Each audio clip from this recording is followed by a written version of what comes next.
Lumulutang ngayon ang napakaraming kurap sa hanay niyo. Marami pa po tayong ilalabas. Hindi po ako titigil kahit saan man tayo makarating. Kung kailangan kami magsampa sa ombudsman, kami po ay magsasampa sa sandigang bayan ng mga kaso or kahit sa mga korte. Another fire, another day. So, nandito tayo uli upang bigyan po ng dugtong yung nakaraan kong video, no? Marami pong nag-react at nagva-viral na po tayo. Salamat po sa mga nag-share at may mga magandang balita po ako sa inyo na panoorin nyo na itong video to. Unahin ko po muna ay ang Bureau of Fire Protection. Marami pong nagagalit, marami nagre-react, marami tumatawag sa akin. Pasensya na po kayo. Kung tutuusin, matagal na ko pong gustong gawin to, kaya lang marami pong pumipigil sa akin. Pero ngayon po ay nag-seek po ako ng suggestion, advice sa akin pong church, sa mga leaders ko, sa pastor, at lalo-lalo na po, siyempre, sa banal na salita, sa Biblia. At ako po nagdasal ng taimtim kung paano po, ano po ba ang pwede niyong ipagkatiwala sa akin kay Lord upang lumantad. Hindi po ako nandito upang makipag-away sa mga bumbero.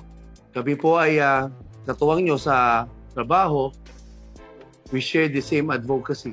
We are teammates here. Kaya lang po, medyo masakit lang na mababalitaan mo na kasama mo sa advocacy, may mga paninira, may pagharang, at may mga personal na atake pa sa aking pagkatao.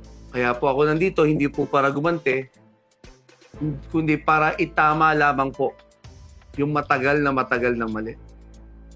So, ngayon pong mga oras na to, ina-announce ko po na hindi po lahat ng mga bumbero ay korap.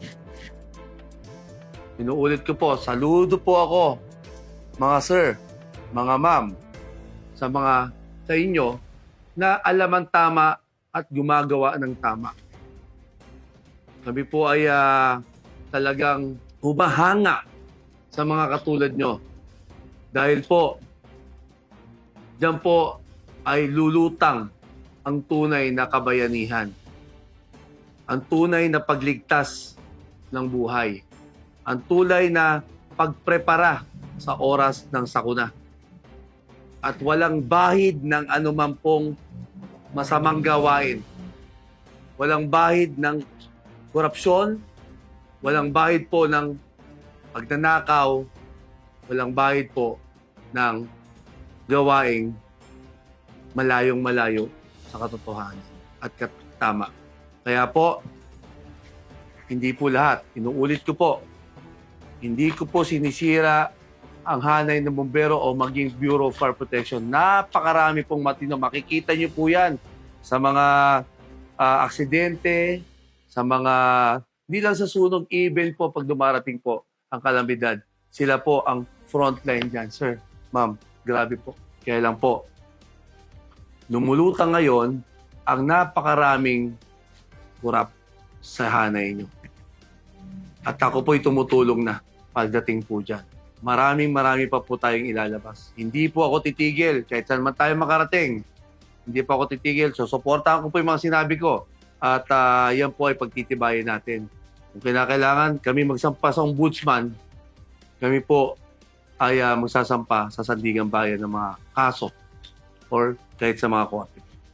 Maraming salamat po sa inyo pong pagsuporta. Huwag niyo pong kalimutan na mag-subscribe at mag-follow para sa mga susunod na video natin ay updated po kayo at ano pa po yung mga susunod nating activities. Magkakaroon po tayo ng caravan, magkakaroon po tayo ng Fire Prevention Month launching po. At marami pa po tayong mga magagandang balita sa mga susunod na araw. Kaya stay tuned po sa ating mga channel, sa ating pong Facebook page. Muli po, ito po ang inyong Reynold Man, Winston Galang. Another fire, another day.